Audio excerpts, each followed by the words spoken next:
विषय पे आने से पहले जब उत्तराखंड में आते हैं और यदि आप एजुकेशन की फील्ड से हो तो एक अलग प्रकार की अनुभूति होती है। जहां पर, चूंकि मैं तो इंजीनियरिंग के बैकग्राउंड से हूं, जहां पर रुड़की यूनिवर्सिटी है, जहां भारत में सबसे पहले इंजीनियरिंग की डिग्री देना शुरू हुआ, थॉमसन कॉलेज ऑफ इंजीनियरिंग के नाम से शुरुआत हुआ, शायद वर्ल्ड के सबसे अर्लीस्ट इंस्टीट्यूशंस में से एक था। और भारत में आजादी के बाद अगर सबसे पहले 59 में राधाकृष्णन कमेटी की रिकमेंडेशंस पे एग्रीकल्चर और टेक्नोलॉजी की यूनिवर्सिटीज बनी, तो सबसे पहले पंतनगर में बनी, जो इसी उत्तराखंड में। और इससे भी आगे बढ़कर तब एक अलग अनुभूति होती है जब आप लोग देखते हैं, आप लोग सभी लोग व्हाट्सएप फेसबुक तो यूज करते हैं, और जब इसके ओनर मार्क जुकरबर्ग ने कहा था कि एप्पल के ओनर स्टीव जॉब ने उससे कहा था कि अगर जिंदगी में कभी तुम्हें लगे कि तुम हताश हो गए हो, निराश हो गए हो, कोई राह नहीं दिख रही है, तो तुम क्या करना, तुम भारत में जाना, नैनीताल जिले में एक कैंची आश्रम है नीम करोरी बाबा का, वहां पे जाना, वहां से तुमको नई ऊर्जा मिलेगी। और मार्क जुकरबर्ग ने यह बात कही, और जब वो भारत आए थे तो प्रधानमंत्री श्री नरेंद्र मोदी जी के साथ बातचीत में भी ये बात कही। तो आप समझिए कि जहां से इतना बड़ा इंस्पिरेशन मिलता है कि आज वर्ल्ड की सबसे बड़ी कंपनियों में से एक नहीं, सबसे ज्यादा ऑल परवेजिव कंपनियों में से एक, जो हर आदमी के हाथ तक है, वहां तक यहां से इंस्पिरेशन जाता है। तो यह भारत की भूमिका को भी दर्शाता है और उसमें उत्तराखंड की भूमिका को भी दर्शाता है।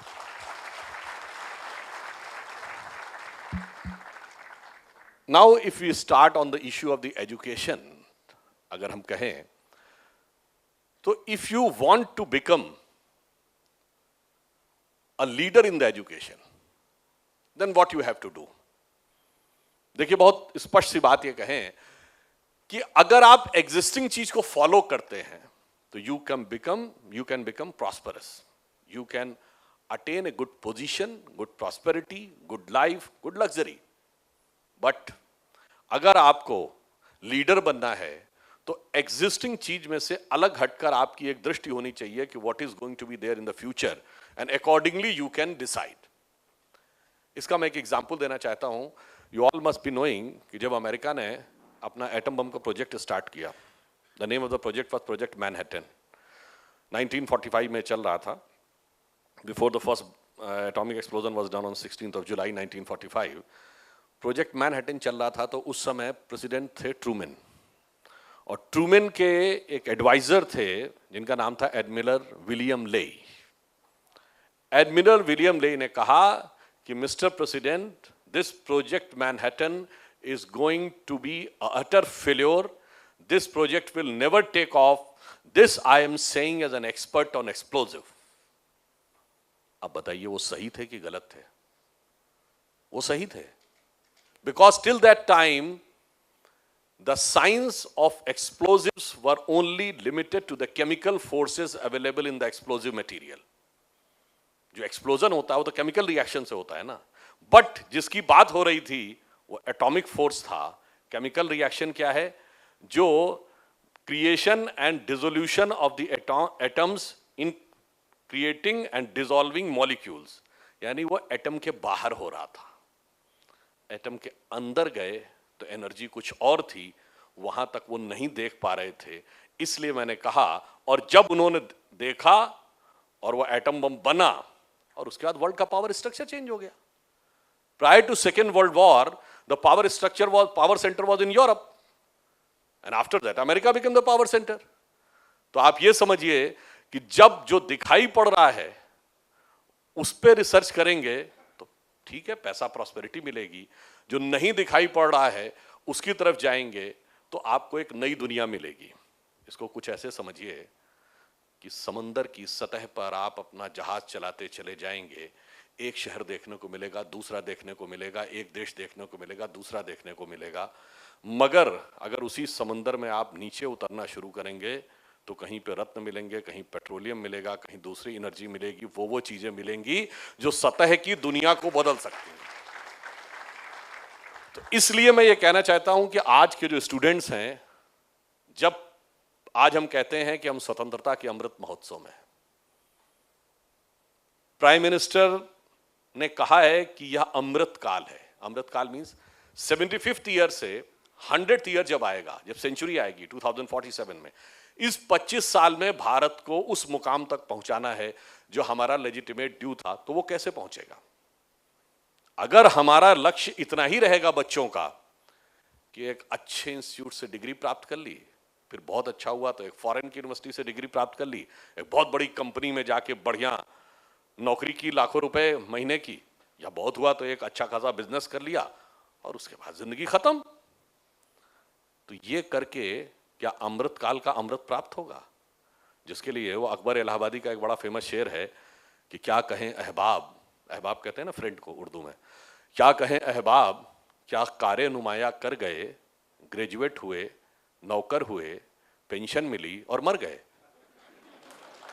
तो इसमें आप फाइनली सिर्फ इतना अचीव करेंगे, बट अगर आप ये देखेंगे कि फ्यूचर की टेक्नोलॉजीज क्या है, जैसे जो इमर्ज होने वाला, जो अभी दिख रहा है, आपको लगता है इसमें कुछ हो सकता है।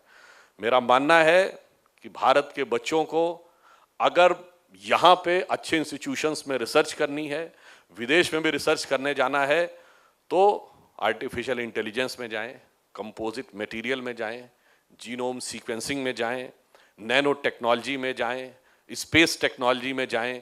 ये वो चीजें हैं जो फ्यूचर में जाकर इमर्ज करेंगी। और अगर आप अभी से इसमें जा सकते हैं तो आप सोचिए, तब आप फ्यूचर को प्रभावित कर सकते हैं। मैं डोमिनेट वर्ड नहीं यूज करना चाहता। और एक और बात समझिए, as far as the level of technology is concern, एक बहुत बड़े थ्योरेटिकल फिजिसिस्ट हुए हैं मिशियो काकू, उन्होंने ये स्ट्रेटिफिकेशन दिया है, the civilisations fall in 3 categories, level 1, level 2 and level 3।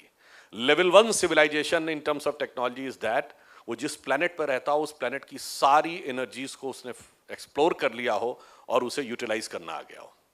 Level 2 वो है कि वो अपने प्लेनेट से बाहर निकलकर जिस सोलर सिस्टम में रहता हो उस सोलर सिस्टम की सारी लेटेंट एनर्जीज आइडेंटिफाई करके उसे यूज करना आ गया हो। एंड लेवल 3 वो है कि beyond the solar system galaxies में जितनी गैलेक्टिक एनर्जीज है उनको यूज कर लिया हो। अब if you look at this parameter, अभी तो हम अपने ही प्लेनेट की कुछ एनर्जीज को तो आइडेंटिफाई कर पाए, पेट्रोलियम है, गैस है और एयर है, वाटर है, अभी तो टोटल एनर्जीज यहां की बची हुई है। तो in a way we are somehow slightly above the zero level civilization. ये मैंने इसलिए कहा कि हमें ये गलतफहमी नहीं रहनी चाहिए कि हमने कोई बहुत बड़ा अचीवमेंट कर लिया है। तो आप वो, मैंने सिर्फ ये बताने की कोशिश की कि कितना एक्सप्लोर करने को बाकी है, और जब हम उसको एक्सप्लोर करेंगे then we will be able to achieve what the actual reality is, or whether we can take the to the desired position. अब इसके बाद एक दूसरी चीज आती है। अब मान लीजिए आपने बहुत अच्छी टेक्नोलॉजी अचीव कर ली और 25 साल बाद आप डोमिनेट करने लगे, क्या बनना चाहते हैं? Somebody wants to become an engineer, wants to become a doctor, wants to become a scientist, wants to have a job, a very good job abroad, like some student aspire or dream for having a very good job in US, or some want to become a millionaire. पर क्या इससे piece और prosperity आती है? आप doctor बनेंगे तो doctor बन के भी अफजल गुरु बन सकते हैं। आप सोशल मीडिया एक्सपर्ट बनेंगे तो वो बन के भी कोई बुरहान वानी बन सकता है। अगर कोई ये समझेगा कि वो बहुत अच्छा चार्टर्ड अकाउंटेंट बनेगा तो वो याकूब मेनन बन सकता है। और वो ये सोचे कि अमेरिका में मुझे शानदार जॉब मिल जाएगा, उसके बाद जिंदगी खुश हो जाएगी, तो वो 9/11 करने वाले खालिद शेख या मोहम्मद अट्टा बन सकता है। ये मैंने सिर्फ इसलिए आपसे कहा कि अच्छी एजुकेशन और अच्छी जॉब पीस एंड प्रॉस्पेरिटी की गारंटी नहीं है। और ये मैं ऐसे ही नहीं कह रहा हूं, you all have heard the name of very famous writer Tom Friedman, who has written a very famous book, The World is Flat. उन्होंने 2001 में न्यूयॉर्क टाइम्स में एक आर्टिकल लिखा था। जानते हैं उसका आर्टिकल का शीर्षक क्या था? कंपैरिजन बिटवीन इन्फोसिस एंड अल कायदा। You can say how it can be compared.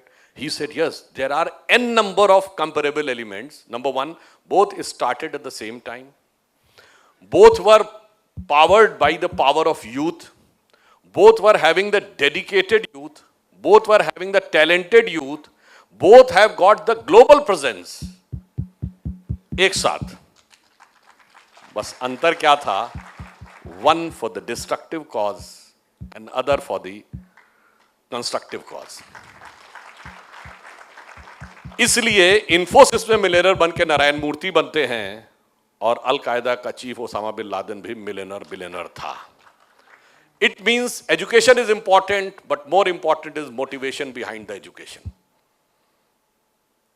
Sometime I can say motivation is more important than the education. Because if you look, अब मैं थोड़ा पीछे ले जाता हूं आपको, the India of the decade of 1930s, 40s. In the decade of 1930s, India was, in terms of education, one of the most uneducated countries of the world. Rate of literacy has 7% या 5% के आसपास थी. Germany उसी समय में one of the most literate and educated countries of the world. उस जमाने में हमारे यहाँ उतना परसेंटेज ऑफ लिटरेसी नहीं थी जितने परसेंटेज वहां ग्रेजुएट थे, उससे ज्यादा. India was politically सबजुगेटेड. Germany was one of the most powerful countries. हम इकोनॉमिकली बहुत पीछे, वो इकोनॉमिकली बहुत आगे. But look at the difference. The politically subjugated, uneducated, economically disastered India contributed to the world with Gandhi, and educated, powerful, economically superior Germany contributed to the world with Hitler. इसका मतलब होता है कि ये difference कहां से आता है. तो हमें यह समझना चाहिए कि एजुकेशन से ज्यादा मोटिवेशन इंपॉर्टेंट है. इसीलिए हमारे यहां देखिए किसका महत्व था.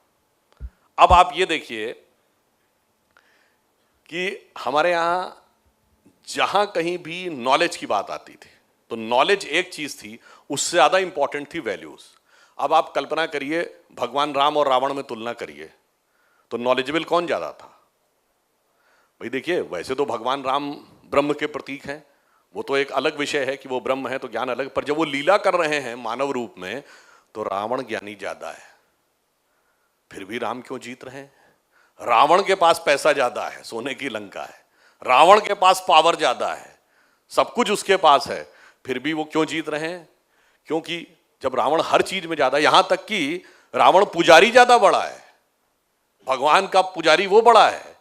वो कहता मुझसा पंडित मुझसा जोधा और ना कोई दूजा है, अपने शीशों को काट काट शंकर को मैंने पूजा है. तो इतने बड़े पुजारी तो राम भी नहीं है कि सर काट के पूजा करते हो.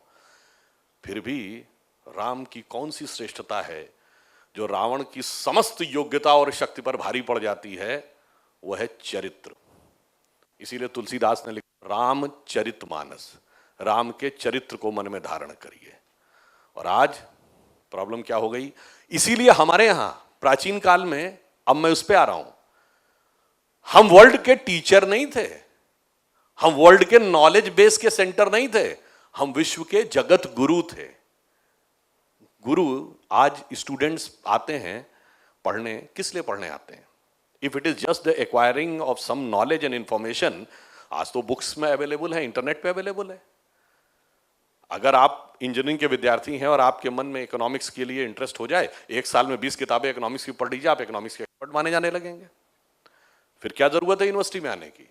यूनिवर्सिटी में आने की इसलिए जरूरत है कि यूनिवर्सिटी आपके विचारों को, संस्कारों को सही दिशा में मोटिवेट करती है.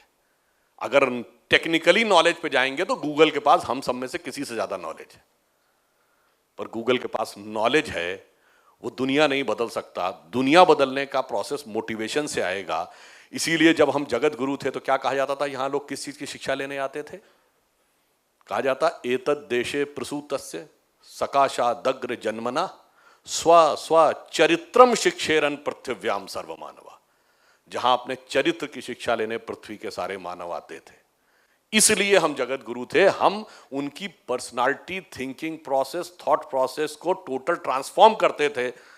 तो फाइनली आप ये समझिए कि अगर आपका मोटिवेशन सही है तो आप एजुकेशन के द्वारा सही दिशा में चीज अचीव कर सकते हैं. और वो मोटिवेशन आता कहां से है?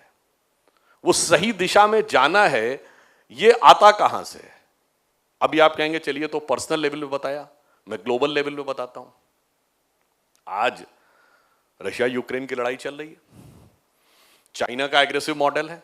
पिछले 70-75 सालों में पूरे वर्ल्ड की जियोपॉलिटिक्स किन चीजों से गवर्न हो रही है? एनेक्सेशन, चाहे 91 में कुवैत का इराक ने करने की कोशिश की हो, या सब्जुगेशन, या डोमिनेशन। यही तो करना है ना। या तो छोटे कंट्री को एनेक्स कर लेना है, जैसे तिब्बत को चाइना ने कर लिया था, या फिर सब्जुगेट कर लेना है। और अगर सब्जुगेट भी नहीं कर पाए तो एनी हाउ डोमिनेट करना है इकोनॉमिकली, फाइनेंशियली, कि दूसरे देश पे हमारा कंट्रोल बना रहे। पर अब आप यही उदाहरण देखिए कि जब भगवान राम ने लंका पर विजय प्राप्त की तो क्या उसका एनेक्सेशन किया? नहीं। वहां कोई अपना वॉइसरॉय या डिप्यूटी अपॉइंट किया, यानी सब्जुगेशन किया? नहीं। क्या उससे कोई ट्रीटी साइन करवाई, यानी डोमिनेशन किया? नहीं। बस यही तो डिफरेंस है कि आज के इस वर्ल्ड में भी वो मोटिवेशन अगर कहीं से निकल सकता है तो भारत की धरती से निकल सकता है। कहने की बातें सब कहते हैं पीसफुल को एग्जिस्टेंस, मगर पीसफुल को एग्जिस्टेंस का भी जवाब व्यवहारिक दृष्टि से अगर दिया है तो हमने दिया है। और ये सिर्फ कोई एक धार्मिक विचार नहीं है। We are the only country in the world which never went for invasion, because we are the only culture in the world which are having no concept of conversion. तो ना हम किसी को बदलना चाहते हैं, ना किसी को डोमिनेट करना चाहते हैं। इस मोटिवेशन की वजह से ही पर्सनल लेवल और जियोपॉलिटिक्स में हम बदलाव लाने में सफल होते हैं। अब मैं छोटा सा एक दो साइंस का भी एग्जांपल देना चाहूंगा। देखिए, मोटिवेशन हमें कई बार साइंस भी बताती है, हम ध्यान नहीं दे पाते, बिकॉज ये सिर्फ वो नहीं है। नेचर में everything is connected, in the cosmic world everything is connected. जो आपको लगता है कि ये कंपार्टमेंटल है, कंपार्टमेंटल कुछ नहीं है। पहले एग्जांपल दे दूं तो शायद आपको बेहतर समझ में आएगा। जैसे आज से 50-60 साल पहले कोई ये कहता कि दिल्ली में एक फैक्ट्री चल रही जिसकी वजह से कनाडा में बर्फ पिघल रही है, तो लोग कहते हैं how illogical, how foolish you are, it's not possible. आपने क्या थर्मोडायनेमिक्स नहीं पढ़ी, हीट कंडक्शन नहीं पढ़ा, कुछ मीटर दूर की चीज नहीं पिघला सकती, आप कैसे कह रहे हैं इतने 1000 किलोमीटर दूर पर वो कैसे पिघल रही है? Entire earth is a cosmic unit, वो कंडक्शन नहीं हो रहा है। उसी ढंग से पूरा वर्ल्ड यूनिवर्स एक कॉस्मिक यूनिट है। हर चीज के संकेत सब जगह होते हैं। अब छोटी सी बात, दो लोग इंडिविजुअली अगर मिलकर काम करें, मैथ्स में देखें ए और बी, तो ए स्क्वायर हो जाए और बी डबल हो जाए, बी स्क्वायर हो जाए, तो A square plus B square हुआ। पर अगर ए प्लस बी का होल स्क्वायर कर दीजिए तो क्या हो जाता है? A square plus B square plus 2ab, तो ये एडिशनल मिल जाता है। अब आप आइए फिजिक्स का एक एग्जांपल देखिए। कोई चीज किसी सरफेस पे ऐसे खड़ी रहती है, क्यों? एक एक्शन नीचे है और ऊपर का रिएक्शन उसको सपोर्ट कर रहा है। दोनों फोर्सेस अगर एक दूसरे को सपोर्ट नहीं करेंगे, वो अपने अपने फोर्स की तरफ खींच लेंगे, द सिस्टम विल कोलैप्स। और तीसरा उदाहरण देखिए, वो और भी वीर है जिन्होंने केमिस्ट्री पढ़ी होगी। जब दो एटम्स के बीच में बॉन्डिंग होती है तो दो प्रकार के बॉन्ड होते हैं, इलेक्ट्रोवैलेंट एंड कोवैलेंट। कोवैलेंट वो होते हैं जिसमें दो एटम्स के बीच में एक इलेक्ट्रॉन का साझा हो जाता है, और इलेक्ट्रोवैलेंट वो होता है कि एक ने दूसरे को इलेक्ट्रॉन दे दिया तो वो निगेटिव चार्ज हो जाता है, जिसने दिया वो पॉजिटिव चार्ज हो जाता है। तो बिकॉज ऑफ इलेक्ट्रिक फोर्स वो एक हो जाते हैं। और दोनों में ज्यादा स्ट्रांग कौन होता है? Electrovalent bond. इसका मतलब क्या है? प्रकृति भी यह संकेत देती है कि जब आप त्याग करते हैं तो बॉन्डिंग ज्यादा मजबूत हो जाती है। अविद्या में जीरो एक एंटिटी है और विद्या में जीरो एक अनुभूति है।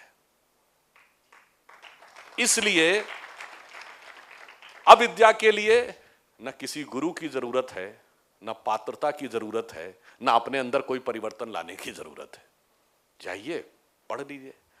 विद्या के लिए आज भी पात्रता की जरूरत है, अपने अंदर एक बड़ा चेंज लाने की जरूरत है। चूंकि वह अनुभूति का विषय है, इसलिए गुरु की जरूरत तब भी थी, आज भी है। अविद्या के लिए न तब थी न आज है। जिसको हम कहानी समझते हैं, उस कहानी में कितनी गहराई है। जैसे आप सबने सुना होगा, संस्कृत का बड़ा फेमस फ्रेज है जिसकी लाइन आपको पता होगा, विनाश काले विपरीत बुद्धि। परंतु ये पूरा श्लोक ध्यान है किसी को? ये किस संदर्भ में है?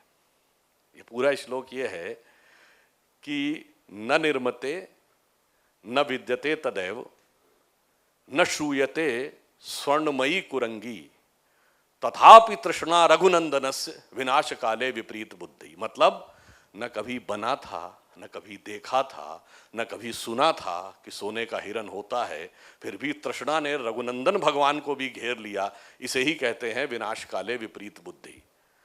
यह समझने का अर्थ कब आएगा? मोटिवेशन से, इंस्पिरेशन से, सिर्फ एजुकेशन से नहीं।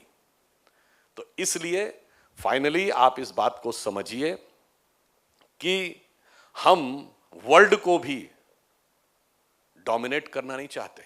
ये तो आश्वस्त रहिए, जहां से मैंने शुरू किया था उसी पे खत्म करता हूं। स्वतंत्रता का अमृतकाल है और स्वतंत्रता का अमृतकाल समाप्त होते होते आश्वस्त रहिए कि हम वर्ल्ड की सबसे पीक पर होंगे। मगर कैसे? इकोनॉमिक सुपर पावर बन के नहीं, इंटेलेक्चुअल सुपर पावर ही बन के नहीं, मिलिट्री सुपर पावर बन के नहीं। ये तो डोमिनेट करने के लिए बनती है और इसका कालखंड बहुत थोड़ा होता है। कोई देश 100 साल से ज्यादा, 150 साल से ज्यादा दुनिया को डोमिनेट नहीं कर पाया। हाँ, उसमें भी अगर हम देखना चाहें तो हमारे पास ऐसे ऐसे एग्जाम्पल्स हैं, उसमें मैं नहीं जाना चाहता, बस इतना बताना चाहता हूं। इसलिए कॉन्फिडेंट रहिए। बस फाइनली एजुकेशन का मोटिवेशन समझिए, ब्रॉडर विजन समझिए और जो कुछ तय है वो तो होने ही वाला है, उस बारे में कॉन्फिडेंस रखिए। And we hope in our life time हम वो देखेंगे कि जो माइकल वुड ने अपनी एक स्टोरी ऑफ इंडिया करते थे डिस्कवरी में, उसमें एंड में एक सेंटेंस बोला था कि by the mid of the 20th century India can become the biggest country on earth. Population में चाइना को टेक ओवर कर लेंगे। एंड इफ, ये 2007-8 में बोला था, and if India goes in a proper direction तो even in economy it can not only overtake China but can become equivalent to US. तो जानते हैं उसने क्या वर्ड बोला था? So by the mid of this century India can be the biggest and the richest nation on earth. ये important नहीं था, the place at which it remained most of the time in the history. धन्यवाद।